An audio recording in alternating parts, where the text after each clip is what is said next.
Welcome to Ideas of India, where we examine the academic ideas that can propel India forward. My name is Shruti Rajagopalan, and I'm a senior research fellow at the Mercatus Center at George Mason University.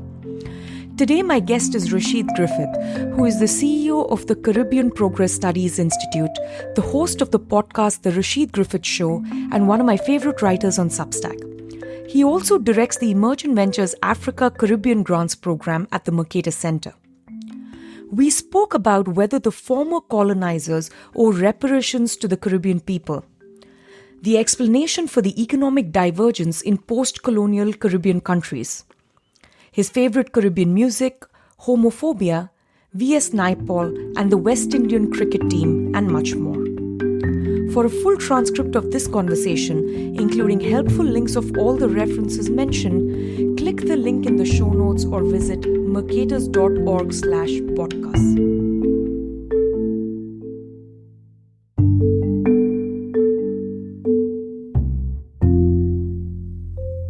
Hi Rasheed, welcome to the show. Hello, Shruti. It's very nice to have you here. You're one of my favorite people to speak with, and it's very nice to do this face-to-face. So, you run the Caribbean Progress Studies Institute, among many other things that we can talk about. But just for those who are not aware, what exactly comprises the Caribbean? Like, are there countries that are specifically included and excluded? You know, for our Indian audience, how is that different from what we traditionally know as the West Indies, which we mostly know through the West Indian cricket team? Mm-hmm. And how do we think about that region? It's the kind of question that has a surprisingly long answer. We love long answers on this show. So the Caribbean has a different definition depending on if you ask a tourism marketer, a politician, a geographer, academic, a historian, you get different answers.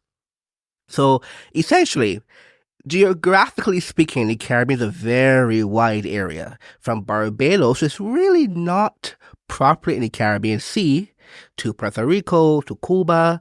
You have Roatan, it's an island off the coast of Honduras. You have all of these things that really comprise the Caribbean. But you somehow to feel this is a bit too expansive. When you grow up in the Caribbean, depending on which language you grow up speaking, you have a different internal viewpoint on what constitutes the Caribbean. So if you're an English speaker, natively, you grew up thinking Barbados, Trinidad, Jamaica, Bahamas, Bermuda. The English or British former colonies is the only Caribbean there is, plus sometimes Cuba and Haiti.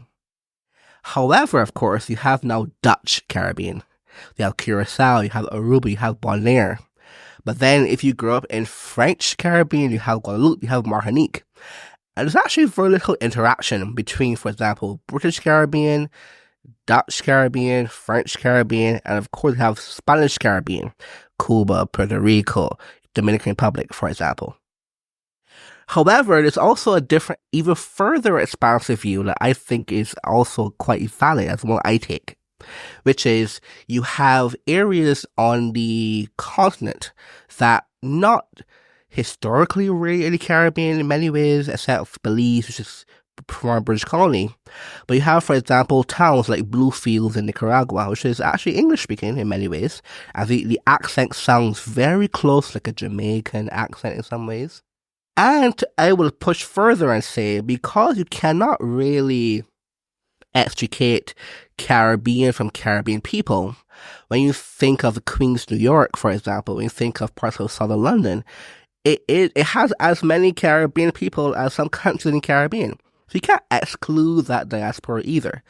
So all of that considered, you have a very expansive notion of the Caribbean geographically, but I think the cultural expansion is probably the best way to do it. There's one thing I would love someone to do at some point, which is if you can somehow get data on the playlist on Apple Music or Spotify for different locations in the world and see the highest proportion of music being played from Caribbean genres, you could probably pinpoint where the contours actually go to, because people in the Caribbean really have a particular sense of music they listen to. Yeah. And I suspect you can probably find the real pockets of the world that should constitute Caribbean to that cultural heritage as the actual base link. Would you also think about, say, Guyana or Suriname? Of course.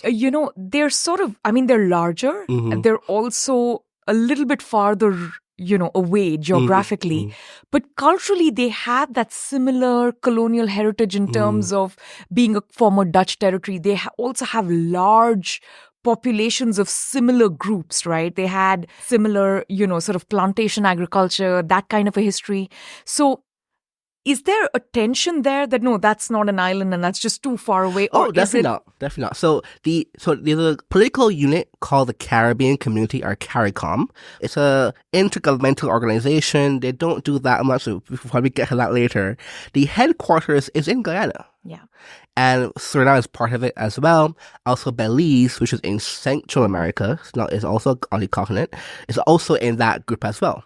So none of those things are contradictions. Okay. People born in Barbados, for example, has a very deep exposure to Guyana, much more so than, for example, Cuba or Bermuda, for example. So those count very cleanly also. Panamanians also, for example, really think of themselves as Caribbean. But generally speaking, if you're especially in the British Caribbean, you never include Panama. Yeah. But you should. Of course you should. And the fun fact with that, one of the highest proportion of builders that built the Panama Canal were from Barbados.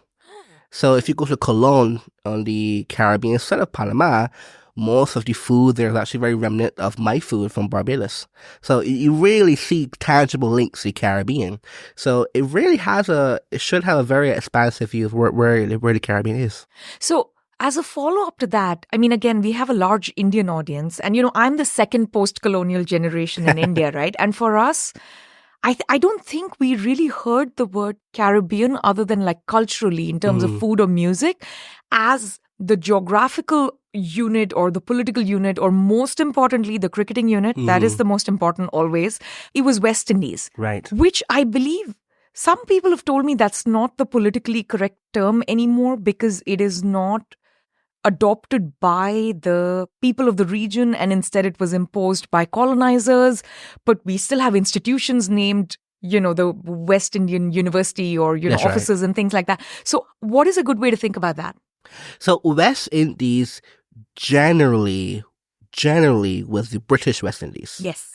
And there was also, for example, Dutch West Indies, but generally meant British West Indies. That term fell out of favor in the post-independence period. It's actually unclear why, because many of the post-colonial writers still refer to it as West Indies. And as you said, many of the institutions, for example, the university, the cricket team, other things like that, still have West Indies as the moniker. I think it just happens that it became a parallel term of Caribbean. Yeah. A lot of poetry became very Caribbean-centric and things like that, but it is still very synonymous. So there's no tension point, I could say. Okay. So if you ask someone West Indian, for example, you would hear the word West Indian, but not West Indies. Yes. So it's no tension point, but it definitely fell out of favor around I actually did a Google Ngram on this at one point. It fell out of favor in the early 60s, and Caribbean took over, where Caribbean before was not really a term used in common parlance. But yeah. Okay. So one of the things I want to talk to you about, which is a little bit modern, but also connects our common past together, is this shared colonial history, right? And it's shared in a few different ways. The first is all the, East and West Indian trading companies of, European heritage. One went eastwards to India and Indonesia and Sri Lanka and so on, and the others, came to the Caribbean. They have kind of a similar history of their intended goals, the kind of, trade they were engaging in and so on. And the second point of shared history, and this is not true, of course, of all the different countries in the Caribbean, but there are a few which have a relatively large population of Indian origin. That's right. And this also came because of that shared colonial past. And there were, depending on what time you pick, it's somewhere between slavery and, sort of indentured labor. Basically, people of Indian origin who came to work on plantations or were forced to work on plantations, in different parts. And I think Trinidad has one of the larger populations. Suriname has a pretty large population. So, there's this way in which there's the shared history. You recently wrote a fantastic essay. So the main point that you're trying to grapple with in that essay is Hilary Beckles' idea that the former colonizing countries owe massive reparations to the Caribbean countries. And the argument here is sort of based on the foundation or the assumption that the profit made by the British during the Atlantic trade of enslaved people from Africa or, the slave-produced sugar and other plantation produce, that was the necessary criterion for the British Industrial Revolution, right?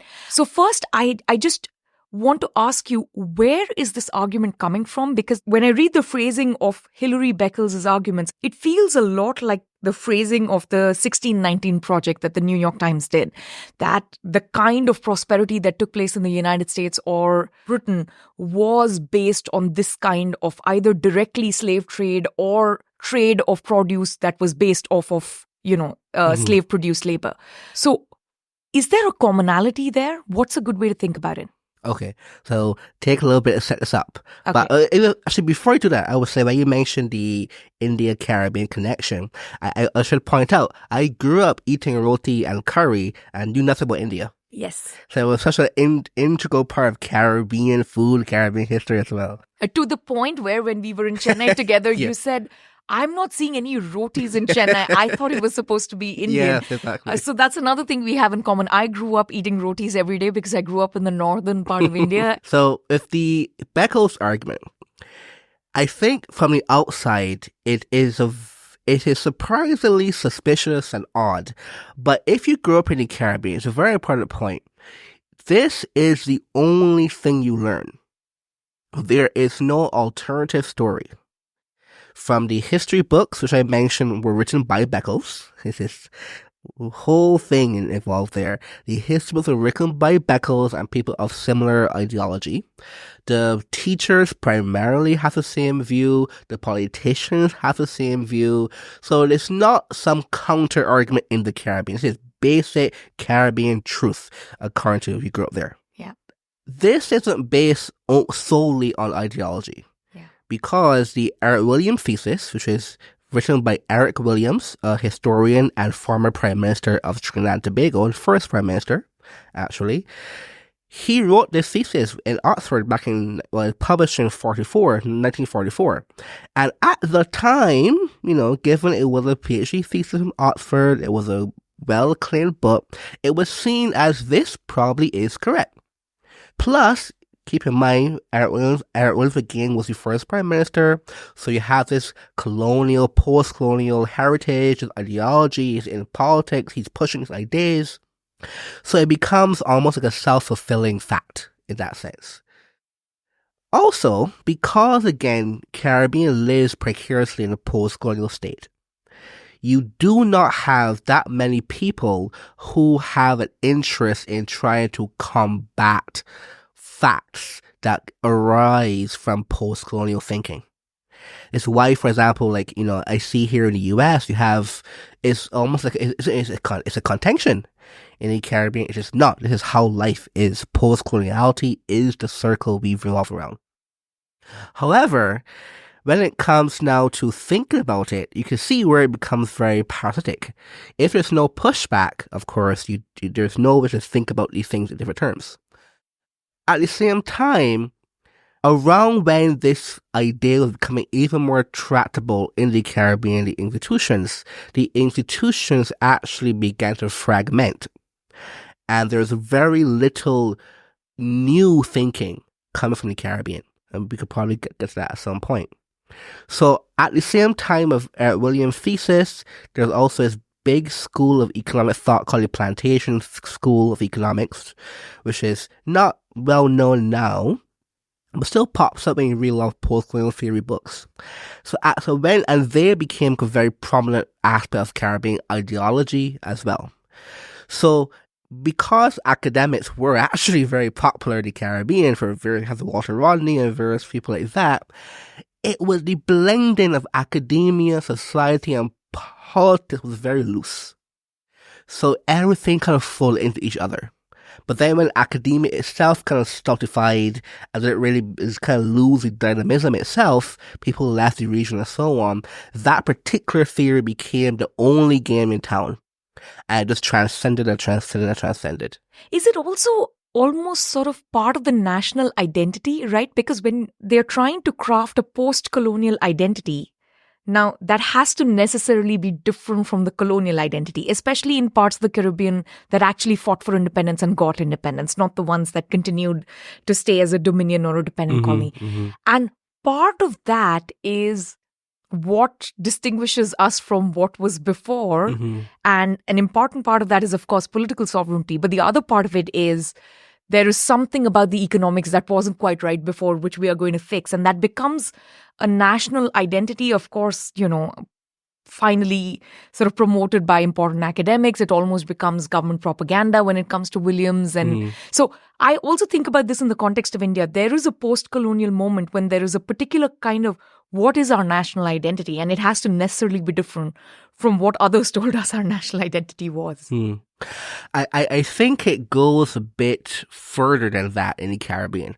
So there's an institution that I haven't written about yet, but I plan to very soon, called the British West Indies Federation.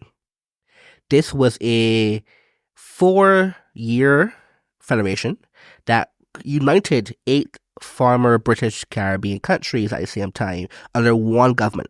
So essentially it was a Canada but in the Caribbean, and it was going to get more expansive. The people that led that movement, they're also Caribbean people, including Williams from Trinidad we mentioned just now, when he was Premier of Trinidad, but also from Granny Adams in Barbados, Manley in Jamaica, and so on. All British educated, mind you, Oxford at LSE. But there are a lot of internal opposition in the Caribbean also to that enterprise from other politicians, and then it kind of broke down after 4 years. And it's in that breakage, you see a lot of the post-colonial thinking really getting into swing at that time. So it wasn't even simply like Caribbean people wanted an opposition to colonial government. It was a particular faction of Caribbean politics as well. So there's even stronger reasons to push as well. Yeah. So now going back to that, fundamental argument by Beckles about Britain growing richer off of the backs of this kind of slave trade and slave labor produced trade. Is there any truth to that argument? Because when some of the historians wrote this, they weren't really economic historians. They were just sort of, thinking about this from the point of view of history, but not backed by any kind of data. But now we have sort of like a longish trend of economic historians looking at the question of British trade. Mm-hmm. There are, of course, those like, Tirthankar Roy, who's been on the podcast, famous Indian and more generally like world-renowned economic historian, but also others who are looking at it specifically from the point of view of trade routes from Britain to other colonies. So what does the evidence point to? Originally, Williams didn't really use particular labor metrics or export or anything like that particularly. He used, for example, estimated profit margins from particular plantations in the Caribbean countries. And he made some wild assumptions. Okay, maybe had a 30% profit margin and these things and these things. In some ways, looking back, it's like, was history that easy to do, back in 1940, there's some data. But he made these very wild assumptions that not even any accountant would actually dare to make. Yeah. And then based on that, his theory was being formed. There is no real model. There is no actual clear metrics. There is no actual data hunting. There is no OCR tests on plantation books and so on. So data isn't strong at all. This is why the argument from people who typically support this view tend to push the argument, the goalpost a bit further out. say, okay, it wasn't just the particular labor. It was, for example, the way it was consumed. It pushed and pushed and pushed to a point where we aren't even talking about what Williams initially said, but they still call it the Williams thesis. So even like 2 weeks ago, Penguin republished the Williams Capitalism and Slavery again, like 2 weeks ago. No, I can't say no historian, because clearly there are, but there is no data that come out recently to even support Williams. There is data when you push the goalpost, for example, on things like, well, look at the trade tonnage from the Caribbean, compared to other crops and so on. You might get some data on that, but even when you go there, it doesn't add up. But the main point is that isn't the Williams data. That isn't his thesis either. So even if you find new data to have a different model of the world, you can't attribute it back to Williams' actual thesis. So that's part of the problem. And Beckles, meaning Henry Beckles in the books, doesn't actually engage in the literature. He takes it for granted. But I would say, okay, maybe it's a political thing he's doing, but I really do think he believes this. He takes it for granted that Williams is correct. So when you said there is a parallel between the 1619 project here in the US, there is, because the opposition to the argument is always met with, you are racist if you say I am wrong. That's the clear parallel there. It's like a willful ideological argument at this point. It's not actual history. So, yeah. So, but one thing that I find quite interesting in the arguments of the 1619 project is you can see some quite strong links to critical race theory thinking. And basically, it all goes back to the post-colonial, postmodern Marxists, right? And to me, that seems like a commonality. So are the post-colonial, postmodern Marxists of the Caribbean informing the Americans, and that was the way the ideas percolated to the US, because they didn't have these ideas in the 1940s and 50s?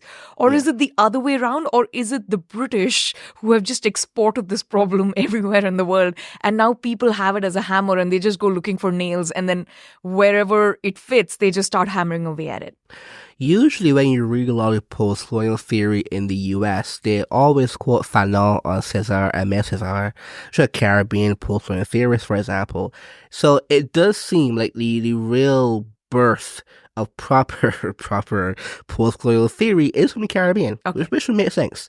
And that went into Europe, then eventually it came back around to the US. One of the things that you argue, I mean, you completely debunked this idea of industrial revolution profiting from this. One, because the basic dates and timelines don't add up, like at the very low level. And of course, all the data that you're talking about that the economic historians have produced. But after that, you move in a slightly different direction in the second part of your essay, where you're really talking about, hey, who is to blame for the woes of the Caribbean people and the impoverishment that's taken place? And one of the interesting arguments that you make is that the Caribbean countries that are still dependencies, that is, kind of colonies, but called slightly by a different name, outperform the Caribbean countries that chose to be independent, right? So first, what does the evidence look like on that? Like, how much richer or poorer are we talking? And, and then we can go into the reasons for that. Yeah, I make that point because you need a counterfactual somewhere to have the conversation. And of course, Beckles and arguments don't ever try to build a counterfactual. So I grew up in the Caribbean, know that Cayman Islands has a substantially higher GDP per capita than Barbados. Martinique has a substantially higher, and so on. Sorry to interrupt, but Cayman Islands has a substantially higher GDP per capita than the UK at this point. Yes. So yes. So I'm thinking something has to be going okay there. Something's going okay there. So when you look at the data, there has been some literature on this, and I wish there was more of it. I think in many ways it's become a bit politically incorrect, and oftentimes now these days to do it. But I want to push to have some more of that done. I think the Caribbean is a very good litmus test for all these different counterfactual arguments one could build. So there has been some data in a paper called Islands as Natural Experiments. And what they did, they essentially tracked the growth of countries through their colonial period. And they did a regression and realized that the longer you have been a colony, the higher your GDP per capita has been. It's normally like 42% for 100 years, essentially. So, okay, so you have some data there that shows that longer time as a colony, higher performance. There's also a separate paper that compared the independent countries to dependent countries. And again, in those cases, sovereignty, the variable sovereignty, is a negative effect on economic performance in the current time. So you do have that information. But then obviously you just literally plainly look at the HDI for the Human Development Index, for example, for these different islands compared to independent countries is always higher. You can look, for example, at the performance education, the PISA scores, and so on is always higher. So even all these different, non-obvious venues, you can see, okay, the performance is a lot better in the dependent territories. Now, there is a thing where you can compare dependent territories. I don't think it's been done well yet, but you can clearly do it. So comparing, for example, French dependencies to British dependencies to Dutch and so on. From my own anecdotal assessment, usually British dependencies outperform, but then there's a lot of good data historically, for example, that British colonies in general outperform French and even Spanish and Portuguese. Yeah. So, and there's also that big literature on institutions, right? Mm-hmm. Where they say that countries that have common law are quite different and probably better for economic growth than the countries that adopted civil law. And, through this is like the Schleifer, Laporta, yes, that work and so on. You finally bring it down to the question of state capacity, which is a little bit more like Acemoglu, Robinson Johnson's work, right? Like the places where the colonizers actually set up shop and made investments, as opposed to just being this kind of extractive mining company sort of thing. The more investment there is in building state capacity, the higher the chance that, that particular colony is going to do better. You sort of land on a similar point that one of the reasons the dependent colonies do better than the independent countries is because of bigger investments in state capacity. And at the end of the day, they're operating in the shadow of the institutional scaffolding that the UK offers, which is 1,000-year-old institutional scaffolding, much more certain, much more stable, less likely to sort of change because of the local politics or something else that might be going on in the moment. So is there a good way to think about that kind of state capacity across the different Caribbean islands? Oh, very good question. So I'm actually working on a piece right now to explain this particular point. So let me give you the example of Jamaica to kind of build my case. Jamaica is a very well-known Caribbean country. We all know it. And there was a paper that actually even Acemoglu and someone used Jamaica to Barbados comparison as well. There's also another paper by Blair Henry that also discusses the comparison between Jamaica and Barbados. They're saying that Barbados and Jamaica have fundamentally the same institutions, therefore it is a surprise that the outcome post-independence has diverged so much, therefore it's really a macro policy divergence in the governments. I don't think that is fully true, and I in a previous post on my Substack, I discussed the real, actual pre-colonial divergence of Jamaica and Barbados in some detail. But let me stick on the Jamaica thing in particular. Jamaica, all Caribbean countries, but all colonies in general, they have very complex histories when it comes to management of governance. And it's very difficult to just say, hey, this one was British and this one was not British. But even if they were British, they have differences to other British countries and also differences inside themselves over different periods. So Jamaica. Like most Caribbean countries, Jamaica had a particular settler colonial class, which is still the correct term to use. And the settler class managed the assembly, so the parliament and so on. Later on, there was a governor, but the governor didn't really have that much control over the country. The assembly had. The assembly again, full of the plantation owners, they did not really put any investment into public finances, education, anything like that. It's in Jamaica. And things got pretty bad. But then in 1865, the crown took over Jamaica. They instituted crown colony rule, and the governor essentially had all the power at that point in time. Now, when that happened, and there's some good data by a PhD published not too long ago, I will quote it in the Substat, where he showed that one good thing about British governance, they have blue books going back centuries. You can have all the data. Yes. Public investment substantially increased after Crown Colony took over from the assembly of the plantation owners. So everything went up. Education investment went up, health investment went up, and so on. So it wasn't even, so people tend to forget that pre-independence, there wasn't just one way of governing from England. The countries which had actual direct involvement from the British administration had a lot better performance over time. Yeah.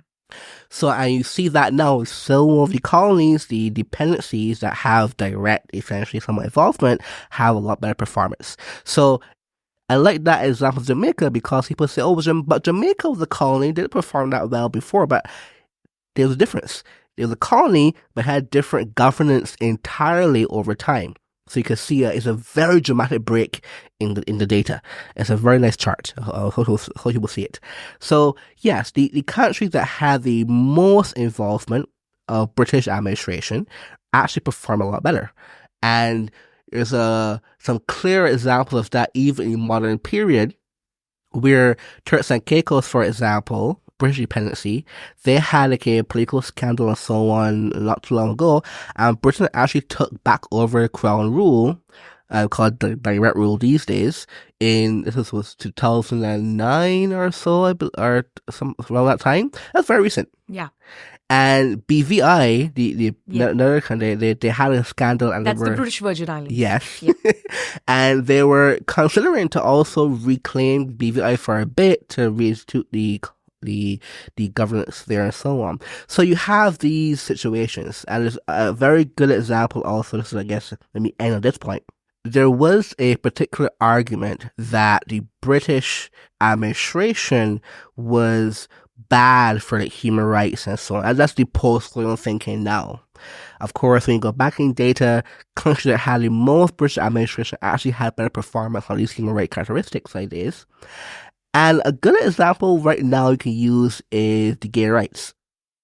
Because right now, the countries that have British dominance have the most progressive gay rights as well. Same with French, same with Dutch, and so on. And the independent territories are worse. That are way worse. I want to dig into that separately, but I want to stick with this point where you compare. So one of the interesting arguments is also the comparison between Jamaica and Cayman Islands post-independence, right? That's right, yes. Because if this is about the British colonies and then, first initially the settler colonizers and then the crown, then the post-colonial outcomes should be quite divergent, right? And divergent in the other direction. Yes. That is, Jamaica should have done much, much, much better than the Cayman Islands because Jamaica became independent and Cayman Islands chose, is chose the right word? If I remember correctly, they chose to stay with the British as a colony as opposed to joining Jamaica as an independent republic or, having their own sort of sovereign state. And that is another interesting comparison. And Jamaica and Cayman Islands, the divergence is just really big. We're talking 20 times GDP per capita at this point. That's so right. It's not a minor difference, right? So what's a good way to think about that? Yeah, again, another really good counterfactual. Caribbean is full of these nice examples of counterfactuals. So Jamaica and Cayman. Cayman and Jamaica was essentially one unit, where Jamaican essentially oversaw the Cayman administration. But then when it comes to independence, the Jamaica government is at that time independent government. Well, as an independent of Britain, but not independent in sovereignty. They decided to move towards independence. And the Caymans were like, no, actually, we prefer this other route. Because I mentioned the Federation Plan earlier, because it was generally agreed. This is one of the strangest things to kind of even think about now in some ways. It was generally agreed by the Caribbean leaders that it would be a bad idea for small rocks in the ocean to be independent countries. Yeah. And the only real way forward is to have a united front, united front under the crown, like Canada, to actually amalgamate civil services, amalgamate capital, and those things like that. So the Caymans and the BVIs are really like, that makes sense. But when you have this fissure in domestic politics, the Cayman administration, which again still had kind of like autonomy and so on, decided like, the actual original plan still made more sense. Yeah. We're going to go back to the UK. You can go ahead and do your independence and see how that goes. So, here, the other interesting comparison is some of the literature in India. So, the way you talk about there's this recent PhD that you mentioned, which talks about the difference between the investments in different islands and so on, and also before and after the crown took over, right? In India, there's a similar literature. One paper I really like is by Alexander Lee. And he looks at places where the land tenure systems in India were different. And he says that the land tenure system that actually ended up performing better, one of the reasons for that is it was directly under the British. They were directly responsible for collecting tax revenue, as opposed to delegating it to the, feudal aristocracy of India. And once you start engaging in directly collecting land revenue, you of course have a collector's office, and then you put down some roots, and then a few British civil servants and administrators will show up, and then they start, issuing birth and death certificates. They open a little school, and, they deal with how to figure out the problem of cholera or how to deal with plague and smallpox. And as you see, those places have development outcomes, but more importantly, the shadow cast by history is so long when it comes to state capacity that the investments made in state capacity 150 years ago, those places still have more state capacity today and have better development outcomes. So there's an interesting literature in post-colonial countries more generally on this. But on state capacity, that has always been considered one of the original sins of the British when it came to India. That they simply did not, there wasn't a similar kind of slavery situation. The indentured labor that was placed on ships and sent to plantations in the West Indies and so on is a relatively tiny fraction, right? Of, the people who went to Africa, the people who went to South Africa, Kenya, Ethiopia, the West Indies, so on. So the biggest thing is always about extraction, about imposing mercantilism and, sort of cutting off India from developing its free trade networks further. And of course, just not making sufficient investments in state capacity. So what ends up happening in post-colonial India is that actually post-colonial India grows faster, even under central planning, than what happened in the, say, last 5-6 decades under British rule. So when Nehru takes over, even though now in hindsight we know that he has the wrong economic model, the economy is growing at 4%, whereas it was sort of stagnant at under 1%, in the first 5 decades of the 20th century. So that becomes an important distinction. So do you think the difference is that actually in the Caribbean sort of islands, larger investments were made in state capacity? They just had to because the islands were fragmented. So you do have to invest differently. Or do you think India managed to grow fast despite the wrong economic model after colonialism because of scale? In a way that Jamaica and other countries, that became independent could have never hoped for that kind of scale. And that kind of scale really matters when you're breaking away as part of the former colony and sort of setting out on your own journey. So the scale is on the I think on the other side, where because the Caribbean countries are so small, it's easier to build state capacity. Okay. In that sense. Especially, for example, let's think of somewhere like Barbados, where essentially had independent parliament. And again, when I say independent, I mean in terms of the administrative power you have for over 300 years. Yeah. And in so doing, the things that were able to be built up actually took hold because there weren't much fragmentation. There is not much risk of power sharing. There's not that many groups to have different interest groups and those and so on. And also because the educated class typically all went one place, similarly in many ways, but to London. But they come back and then their power has a larger effect because it's a small place. So because Caribbean countries are so small, state capacity is more relatively easy to have, but it also has a relatively larger impact on the country because the public sector for very structural reasons will always be a lot bigger relative to the country. So that's to me the bigger impact because Britain can easily make a difference in small countries because the state capacity goes a lot further relative to somewhere like India. And as you know, in case of India, there were not that many British administrators in India. Very few, actually. Yes, very few.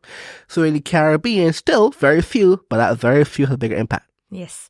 So, on this, the very few have an impact. I'm sort of marveling sometimes at how certain islands have managed to have like an outsized impact compared to others, right? And here, one that comes to mind is St. Lucia. It is not the largest. It doesn't have the most number of people. It doesn't have the highest GDP per capita, right? So on both of those, it's sort of somewhere in the middle or the bottom of the middle. But 2 out of the 3 Nobel laureates from the Caribbean are from St. Lucia. This is Arthur Lewis. This is Derek Walcott. Naipaul is, of course, Trinidad and Tobago. But when we look at emergent ventures applications, which is something both you and I do, but for different parts of the world, we know that at least per capita, St. Lucia has the best or the most number of applicants and winners. So what is going on there? Like, was there something special that happened there 200 years ago that we have not paid attention to? Is something special happening there today? What's going on? So I will make one correction. You said 2 of the 3 Nobel laureates. There are 2 of the 4. Oh, 4. Who's the 4th? Paris from Guadeloupe. Oh, of course. Yes. Okay. So St. Lucia is a very interesting country also because even its own culture is a bit different from the other British Caribbean countries. It had the French colonization earlier on, then the British and things like that.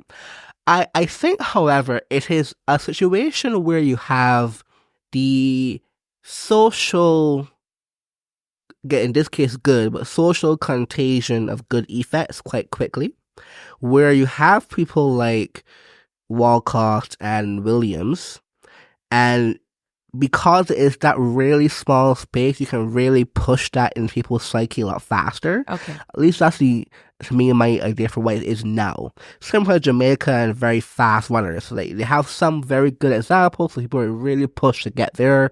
So it's actually either I know someone who knows someone that does this thing. So that social effect is really, very strong in the Caribbean in many ways. But why initially you have 2 is, to me, a mystery.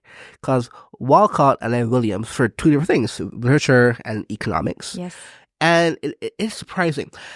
However, in some ways, and this might kind of, people won't to hear this in some ways, but I think back then, it is very difficult to think about the Caribbean as separate from the UK. Yeah.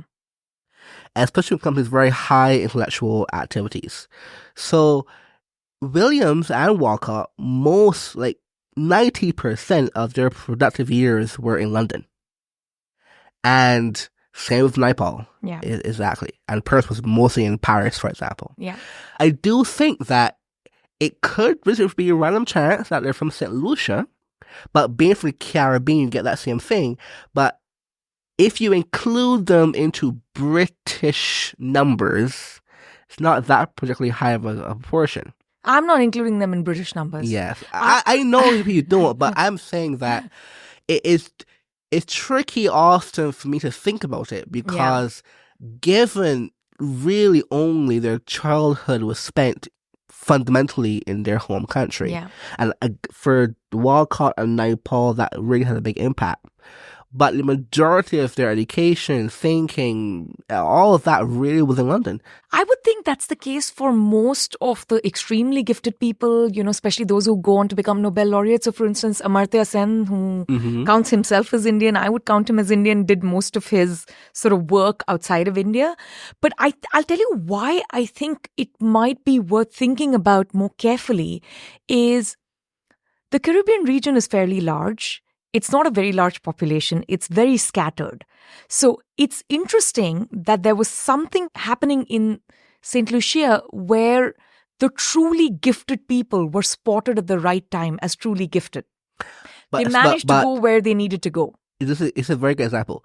There were spots, so both of them had British scholarships. Yes. Same with Naipaul as well. Yes. Yes. So, and many of them from Barbados also. Yeah, so that I think is the interesting thing. So what was going on here? Was it networks and connections? Was it one particularly great, educational institution or educational leaders that managed to create this conduit or pipeline that we will identify the very gifted people and then they can actually magnify that impact by integrating better within the, global intellectual sort of movement, whether it is from England or whether it's by coming to the United States or whatever.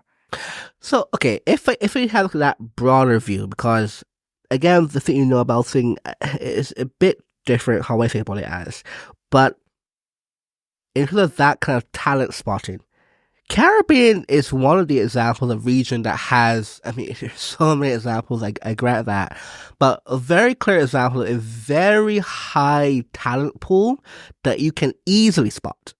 And it's for this reason. Testing, just academically, for example, you still have very strong tests in the Caribbean from 11 years old. So when you're 11 years old, different Caribbean countries have the same test. You sort it into, depending on your score, you get assigned to a secondary school. And from that secondary school, then, generally speaking, the higher scorers, they get a bit more resources and so on.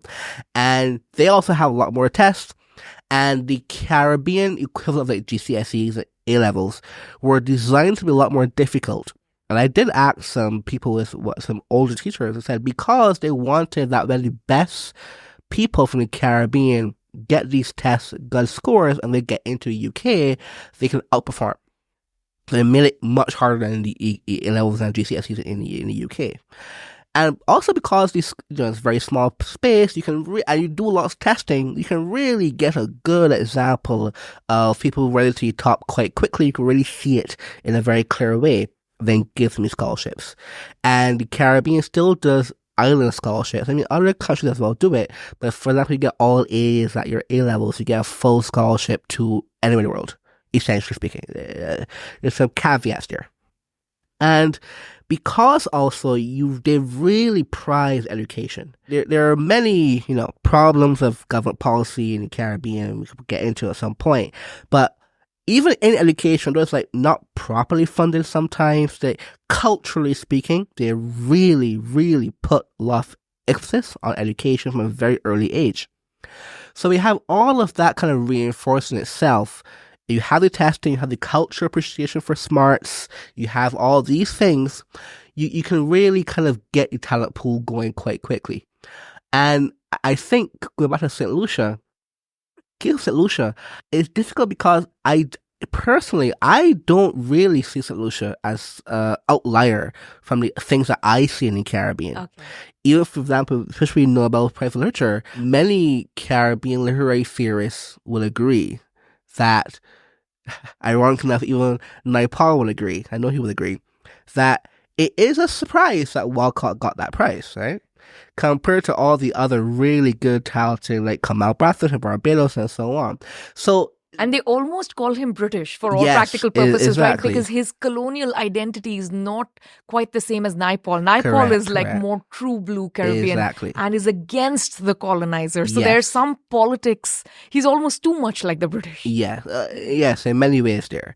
So So because I don't really see them as outliers in the kind of Caribbean talent pool, even historically speaking, Williams is an exception, is I don't think St. Lucia itself has something particularly strong going for it. Got it. I think the Caribbean pool in general has this particularly good talent identification system. You have to drag people out a bit more and you see operationalize, but solution to me isn't quote unquote that special when it comes to this. So the other thing I want to ask about, now that we're talking about this, selection effect and sort of are they culturally different or similar, when I was growing up, I actually knew about the civil rights movement in South Africa and in sort of like the African, post-colonial movement. And in the Caribbean, even before I had really studied or read about what was going on in the United States.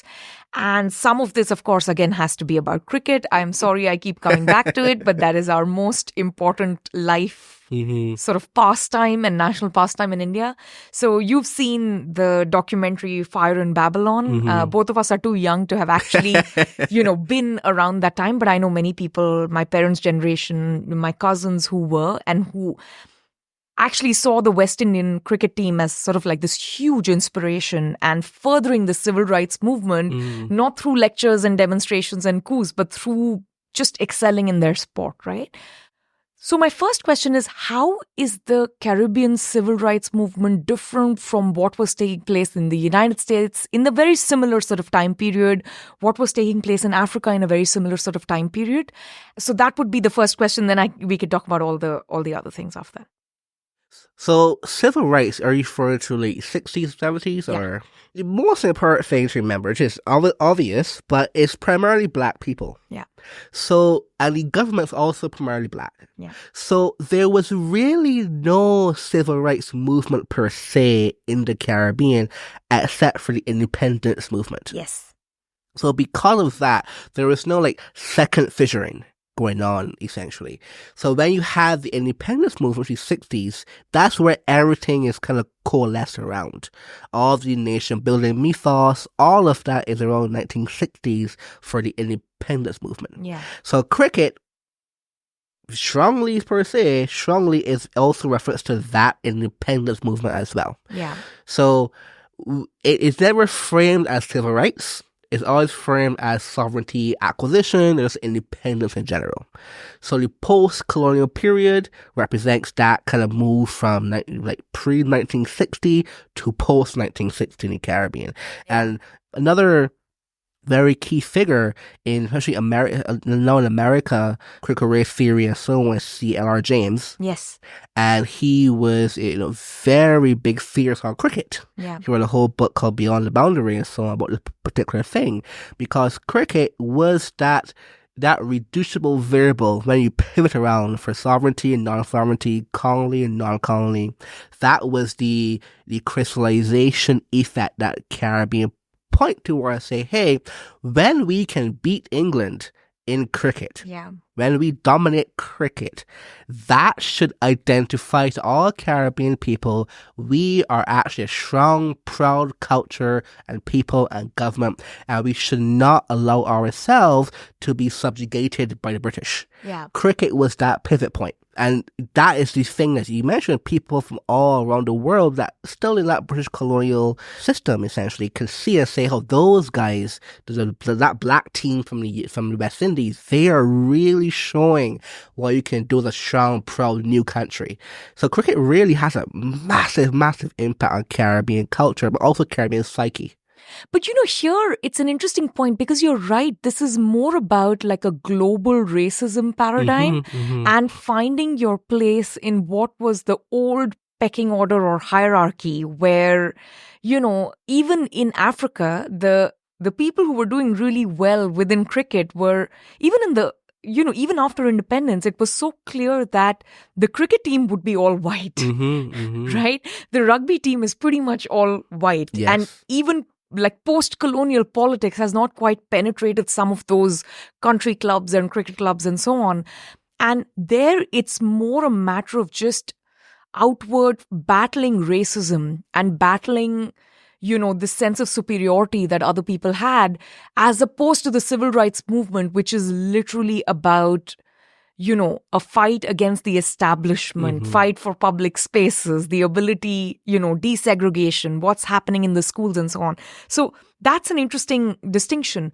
But it feels like there was a moment in time that was such a big cultural influence of the Caribbean across the world, and that seems to have diminished in some sense. So is it because, they made their point, they were fantastic at cricket? In terms of sporting events, the Caribbeans moved on to other things. Now it's not the cricketers who are the national heroes. It's like Bolt or, one of the more modern athletic sports. Is that what has happened? Or is it that, the world over, just the conversation has changed? It's no longer about culture. It's about fighting this through, treaties and laws. And, it's just more political and legal than it is cultural. Mm-hmm.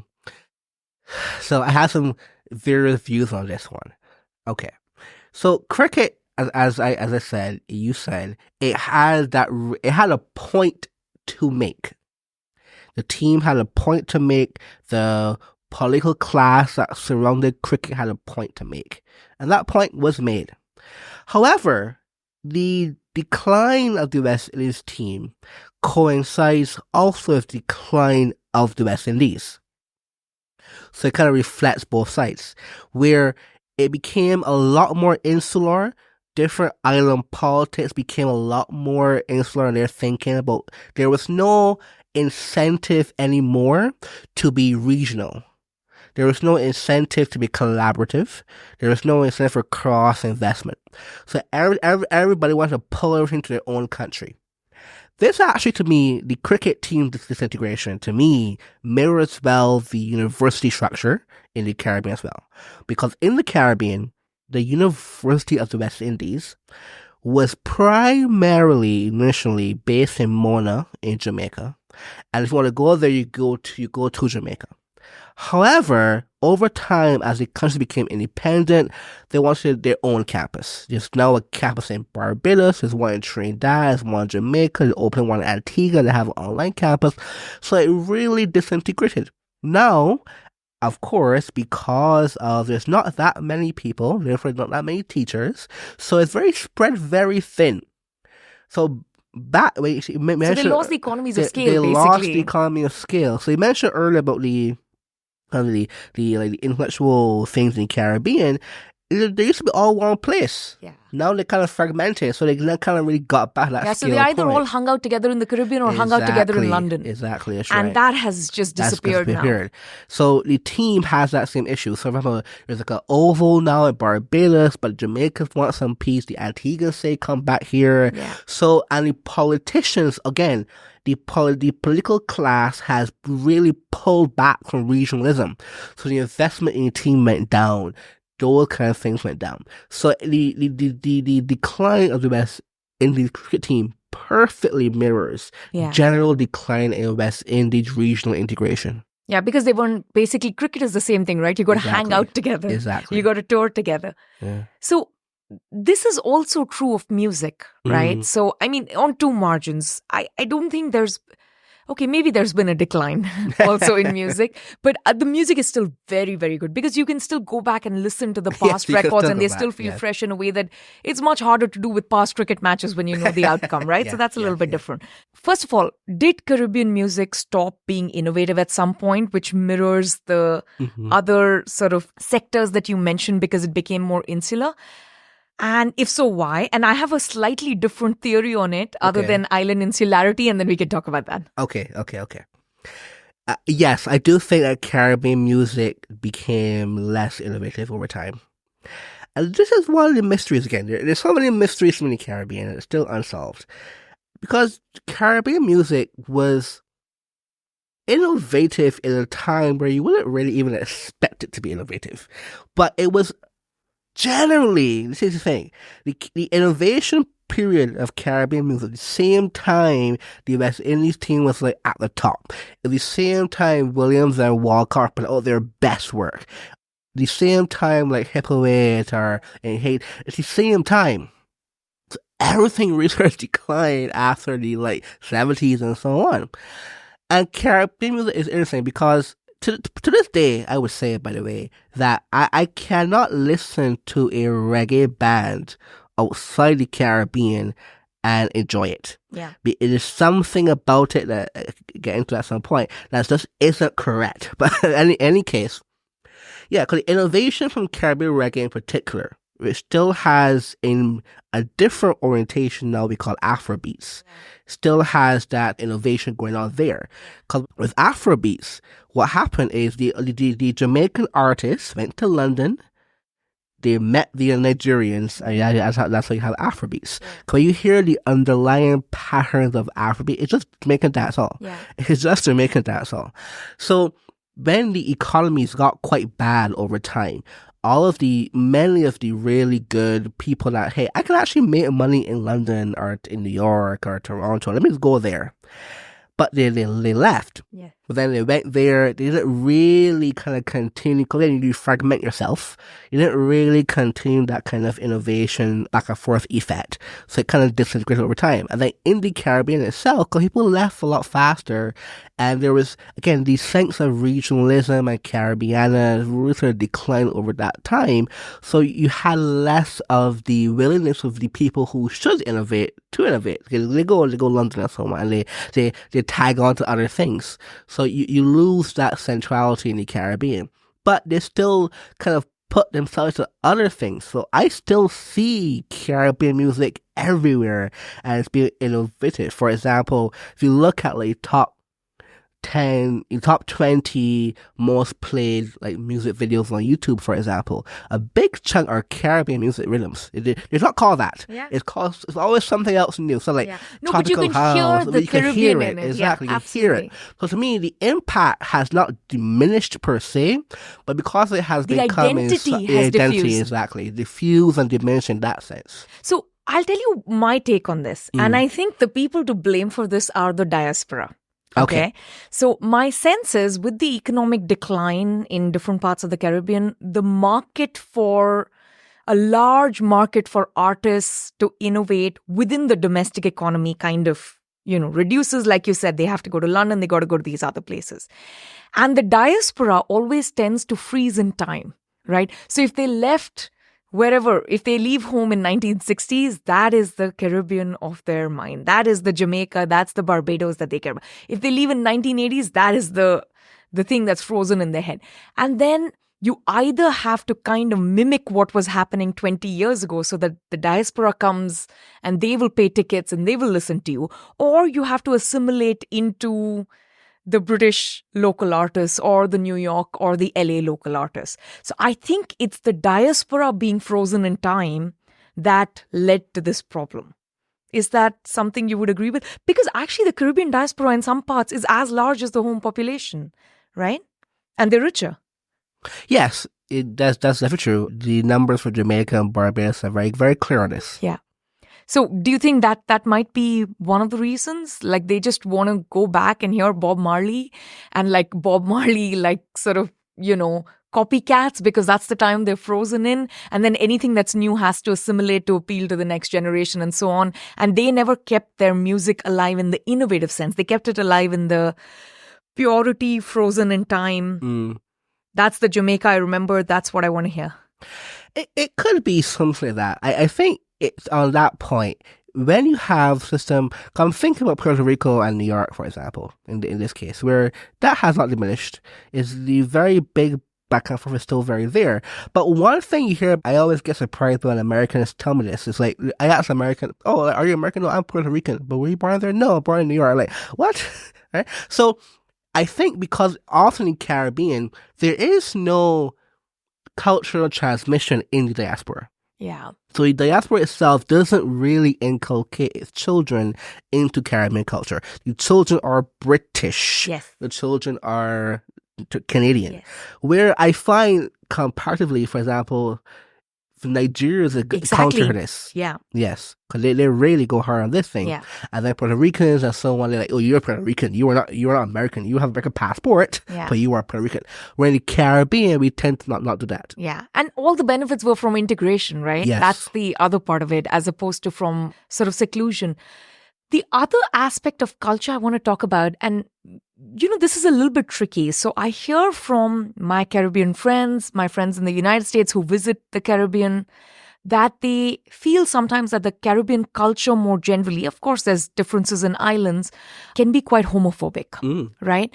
So is this a cultural problem? Is there something going on in Caribbean culture that's leading to this? Or is this just old Victorian laws that haven't quite gotten off the books? And, that's where that point that you were making about the islands that continue to remain British territories or French territories or Dutch territories have better same-sex, rights, whether there's decriminalization, whether it's marriage, whether it is, all the extended rights, medical treatment, everything that comes from it, as opposed to the independent countries, which are again a little bit frozen in time. They inherited a Victorian playbook, they've kept the Victorian playbook, and now it's difficult to change. So I'll clarify that point I made about the dependencies, because that will make it clear. The dependencies, this is focused on British dependencies in the Caribbean. They were forced to remove the criminality of homosexual acts in their laws, because culturally they're still Caribbean and they didn't want to do it. So this is a case where Britain stepped in and said, no, you have to do this. That's kind of why I use that example. Yeah, culturally it's very homophobic. I am gay. I grew up in the Caribbean, and there is a particular song every gay Caribbean person knows. I'm going to talk about before I say it, probably, by TOK, where it essentially is about killing gay people, essentially. And it's funny. Lynching, right? Yeah, pretty much, yeah. Exactly. It's Burning as well, yeah. And you hear it on the radio. You grew up hearing it on the radio. It's banned, I think, in some places now, but you still hear it, right? It's so mainstream, everyone knows it. It's so mainstream, everyone knows it. But funny enough, I use the word funny in a very weird way, but funny enough, you go to like a gay party in the Caribbean, you will hear that song. You will hear that song being played, you'll dance into it. Because that's the thing about Caribbean culture. Caribbean culture is a bare metal vulgarity.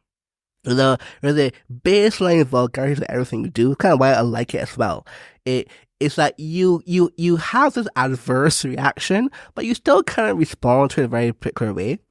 But yeah, Caribbean culture is very homophobic, and same in Africa as well. Yeah, and clearly this is stemming from various like British institutions and so on, and mixed with all the African institutions as well, and it is very Christian. Yes, but not in the kind of weird, not a progressive any kind of way, as a part of it as well. There is this other, I sometimes hear in the Caribbean being said in much more strong terms, but this is this more Protestant, very progressive, very Puritan, but aggressive Puritan way of Christianity that you find in the Caribbean, which is still the case also in many African countries.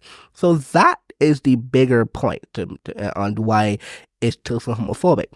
And in the Caribbean, it also varies a lot. So Barbados, for example, is quite homophobic, but you can go about your life and it's mostly okay. Especially if you're elite, right? People will they're integrated into the global culture, so the elites behave differently than how the laws and the rest of the culture behaves, right? I remember the story. I went to a event at the Central Bank of Barbados event. It's many years ago. I was still in secondary school. I was still in university, and I did a paper at the event. So you had like a little cocktail party and so on. You could bring a date. For some reason, I decided to bring a male date. I don't know why I thought it was a good idea, but I just did it.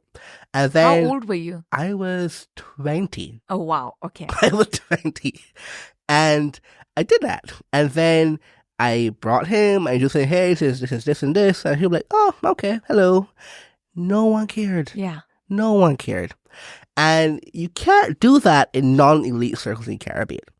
So that's a very good point. The elite part of it, the cosmopolitan aspect of it, is completely fine, but in the majority of places, it is not fine. Of course, in legal terms, for most of the Caribbean still. Yeah. Jamaica, for example, still has the anti-gay sex laws, for example, still in the books. Yeah.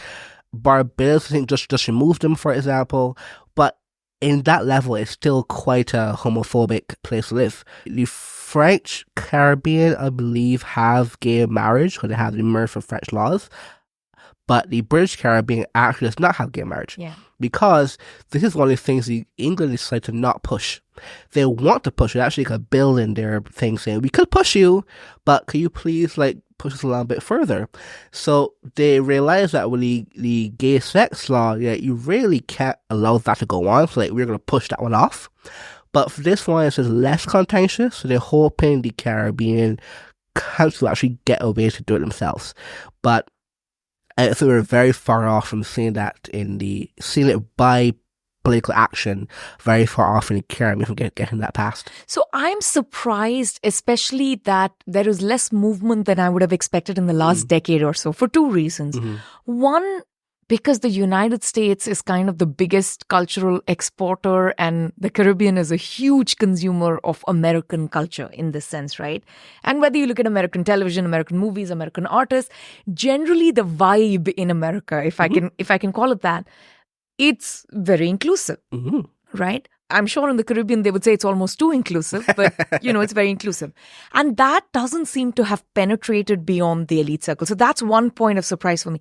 The second reason I'm surprised by it is maybe this is like a little bit of like nostalgia, visiting as a tourist or hanging out with like people of Indian origin. It just somehow feels like a very inclusive place to me, where people are quite relaxed about, okay, that's who you want to worship. That's who you worship. This is what you want to drink. That's what you want to drink. This is what you want to wear. So it feels to an outsider like an extremely relaxed culture that has strong norms, but largely people will also let you do what you want to do. Mm-hmm. But that doesn't seem to have translated, when it comes to same-sex relations. So what is going on these two margins? So in Caribbean culture, sex is not a laissez-faire activity in terms of the mental model you have. So, again, this is an ironic thing, because Caribbean culture is also very famous for Carnival. And Carnival, especially Caribbean dance styles, it is very sexual. Yeah. But, somehow, Caribbean culture evolved to kind of live within contradictions, and they love a good contradiction going on. And because of that, everything revolves around, in many, many ways, like sex relations. It's one of the few things that is surprisingly undiscussed when it comes to Caribbean culture. And usually when something like that taboo, it has to be that important. Yeah. And sex and church is also tricky. So I mentioned that Caribbean has a very strong Christian ethic, but it is not the same kind of Christian ethic you would think is in England. It's not that. It is this as one, the best way to say, if you're American, like a black Southern church is the closest comparison given in America. And the way how they think about religion is very bodily centric. It is not super spiritual per se. A lot of religion, a lot of grace is in the body. Yeah. And any kind of way that portends to defile the body, even in a very abstract sense, have a much more visceral reaction when it comes to social grace. So because religion is a very bodily activity in the Caribbean, more so than even Southern Baptists in the US, anything that goes in slight contradiction to that is where the tension comes into. Where, for example, you'll find that even, let's say you have a Catholic or Anglican Caribbean person, they tend to actually be less homophobic. So other than Barbados, which is where you grew up, which is obviously the best because that's where you're from, what are your favorite islands and where do you recommend people travel? It's surprising how often I get this question, actually, because people really want to know that point. So Barbados is a very good place to travel. There you go. But it's good because it is safe. It is very safe. You don't have to worry about many things. However, for various econ reasons, it's very expensive now to travel to.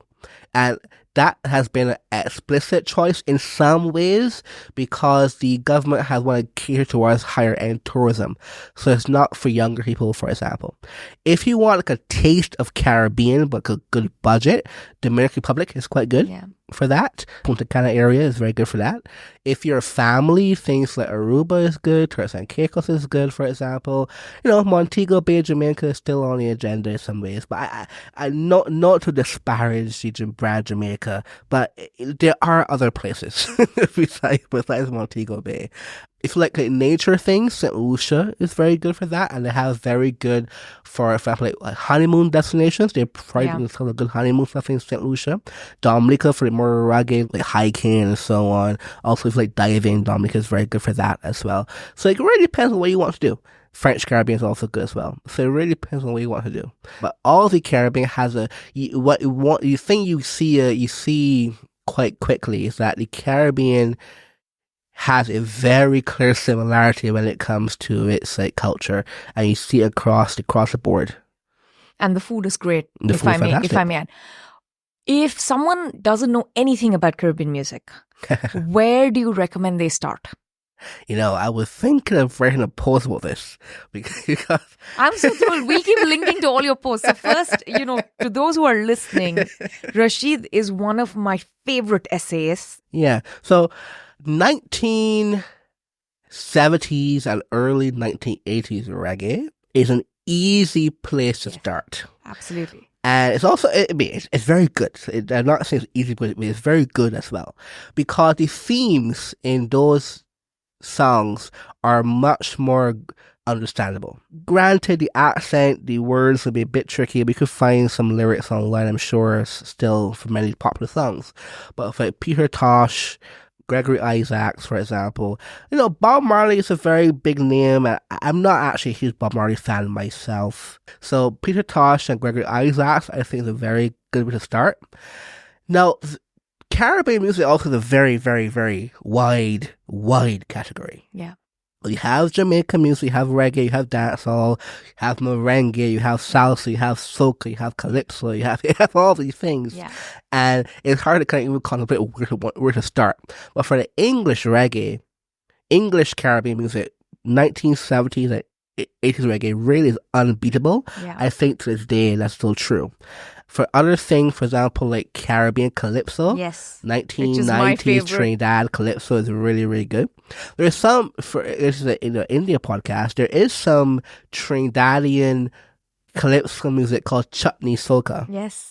Which is a mixing of like Indian rhythms and Caribbean calypso as well. That's like a fun like integral part to kind of get into there, and you could branch out from there as well. So those are two examples. There are many potential examples. I'm going to write about this because I get that question a lot. People want to know how to, and it's I think it's always hard to get a gateway into something. Yeah. So I love calypso more than I love reggae. Why is that?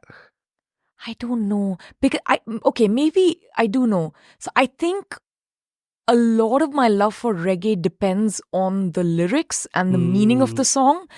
Whereas calypso I can enjoy no matter what language it's in. There's French calypso, and I can have a great time listening to French calypso. I don't know if I'll have a great time. I do like French hip hop, but I don't know if I'll have a great time following a lot of French reggae, if that category even exists. I'm not sure. Yeah, it does. So I think that's why I like it. Okay. But for you, do you prefer calypso to salsa to reggae, or is it just like, this is too complicated? It depends. 1980s reggae is a clear winner because it is not only musically very interesting, it's also intellectually very interesting. And especially, for example, things like dub. Lee Perry, for example, or people like that. Dub is a hard one to get into, I will admit, for sure. Well, if you like EDM, I should say, EDM actually came from dub originally. So if you like EDM, you can probably get into dub a bit easier. I actually think dub is very easy to get into for the current generation. Yeah. It might have been harder for like fair. someone like me, for whom it was like a different new sound. But yeah, I think the kids today will love dub. That's a fair point. I think that's probably true. Yeah, that's a fair point. Yeah, so dub is a good one to get into as well. It really was very innovative in its sonic auras and sonic structure and so on. And then, you have Zouk in French Caribbean. That's a really nice one. And then the reason why Calypso, I think, is, again, easy to get into because, Caribbean music, like a lot of African music as well, but very strongly Caribbean is very body-centric. Yeah.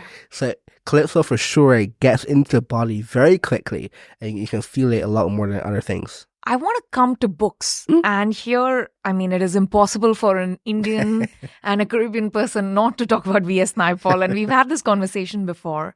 So I do recommend at some point, we've chatted about this, I think you should definitely talk to Pratap Bhanu Mehta, who's written a lot about Naipaul's, India trilogy and sort of the non-fiction aspect of Naipaul and how he looks at it.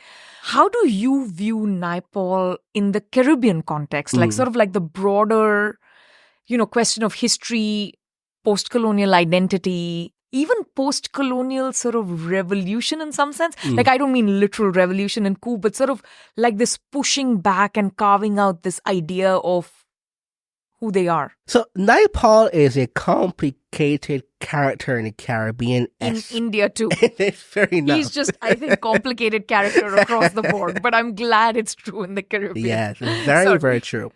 And actually, depending on your English teacher in the Caribbean, you had a very particular exposure to Naipaul. So I have a close friend, and we went to different schools, and we had a conversation on how do we get into Naipaul, and he would always say that his teacher would always say something very bad about Naipaul before she starts talking about Naipaul. Yeah. Where my teacher would be something very, very good about Naipaul and then start talking about Naipaul. So you have that contrast quite quickly. On the intellectual, the literary class in the Caribbean, I would say on net, he is quite disliked in the Caribbean. On net, that's the case in that particular class. And in terms of education, it kind of goes both ways. Now, me per se, how I saw Naipaul, I got into Naipaul maybe I guess was 15 years old or so. Okay, you're doing it in school in some ways.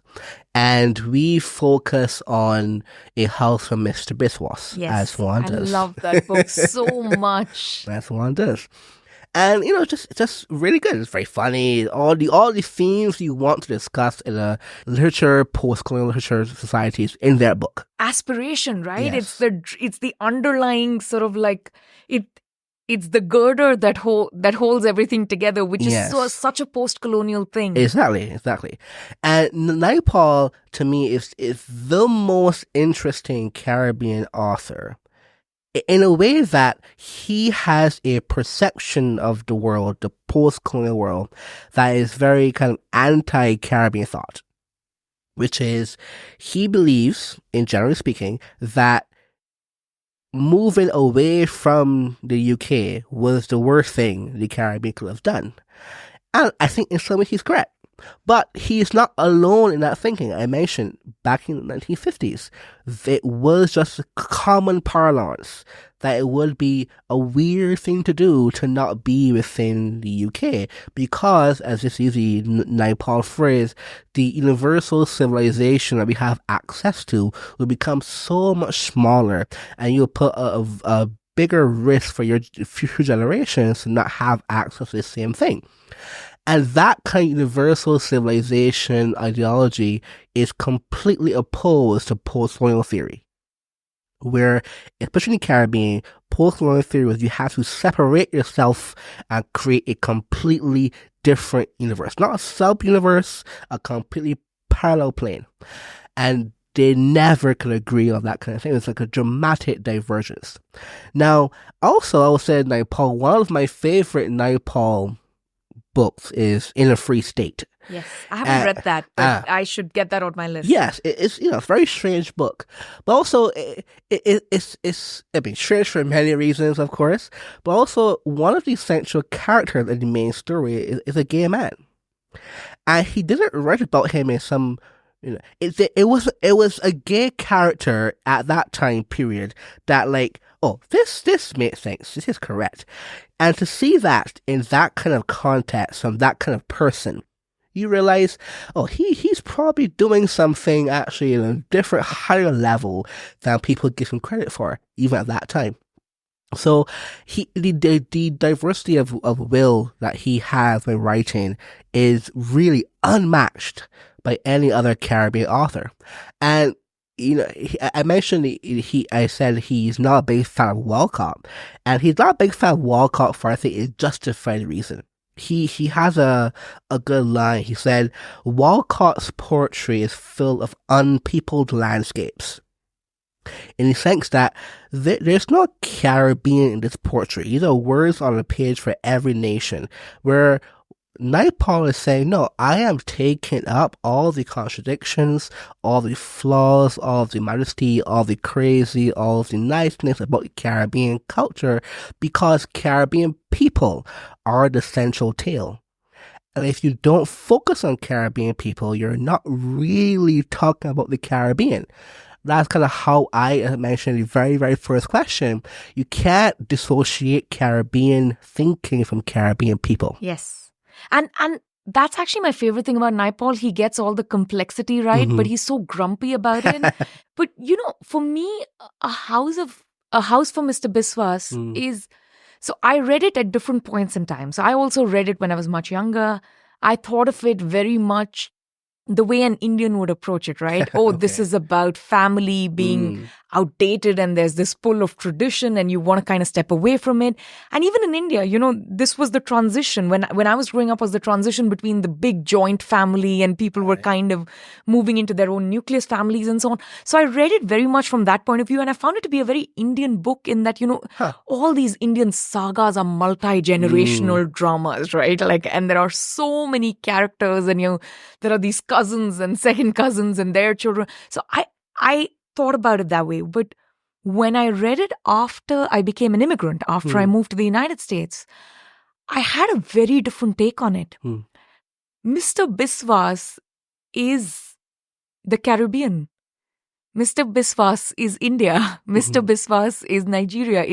Mr. Biswas is sort of every post-colonial country, fighting for a particular kind of identity. There are so many benefits of being part of the colonial identity. There's great rule of law, there's democracy, there's this great British tradition, but you still want to be who you want to be. And by the time post-colonial countries figure it out, you're on your deathbed. Yeah. And then you just really hope your children will enjoy whatever fruits of your labor or your angst or your aspiration are. So I just had such a different take on it. And I know that's how it is taught in school in the Caribbean. But I wasn't taught it in school. So I just read it as like a fiction novel. I was like, oh, this sounds exactly like our family. This is crazy bunch of people. And I enjoyed it. So what are the other takes on it from the post-colonial lens of Naipaul? I think one of the most important takes is this idea that Naipaul really puts through a lot more in his later works as well. So you have, in America is a good example. You have this idea that you can be, British Canadian or like Chinese American. You have hyphenates. Is that fun Toni Morrison line? He said, in America means white. Everything else has a hyphen. And it's always remember that line. But he in his view, he said that, there are more people in the world that have the hybrid identity than those that have the singular pure identity. Yeah. You have the Bengalis in somewhere other part of India. You have the Caribbean people in London. You have the Chinese in America. Why is it that we see that as the separate idea? That should be the norm, and the pure thing should be the thing that we are actually, that's kind of queer. That is strange. Yeah. So in that kind of reading, he really tried to push that through also in this thing. No, this search you're having, you realize that you shouldn't even be searching in some ways. You are the main character in the story. And very often times people tend to even avoid that reading of most of Naipaul. He say, oh, he's against India. He's against the Caribbean. He's pro-England. None of those things are true. The fact of the matter is that the going back to that thing I said earlier, the universal civilization is the way forward. And a universal civilization is occupied and thrived by people that have that hybrid identity, like him, essentially in that sense. And he's like a triple hybrid identity there, right? But I think in general, you're right that this was sort of at its peak between 1950s and 1980s, maybe. That idea that global cosmopolitanism was the way forward and not parochial identities. And I think that's why as Naipaul gets older, he also gets grumpier because he's like, I'm all for complexity, but you're supposed to aspire to the global cosmopolitanism while not losing yourself, as opposed to have this parochial set of identities. So you don't want to be Walcott, but you also don't want to be insular and like the people who do their own thing. So I find that, quite interesting. And, of course, I mean, everyone's complicated and that's why he's good. What is the best Caribbean movie? There are none. There are none? No. Not one good Caribbean movie? No.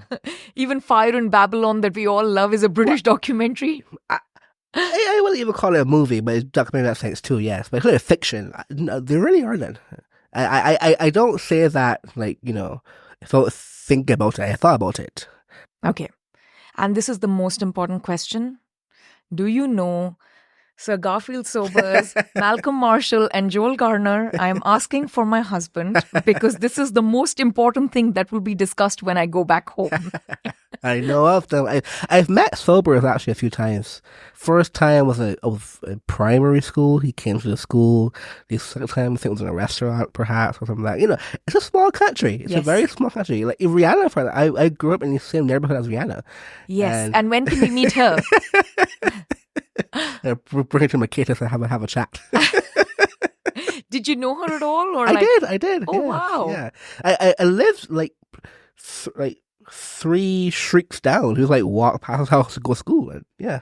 I hope my husband knows who Rihanna is and is sufficiently impressed by this.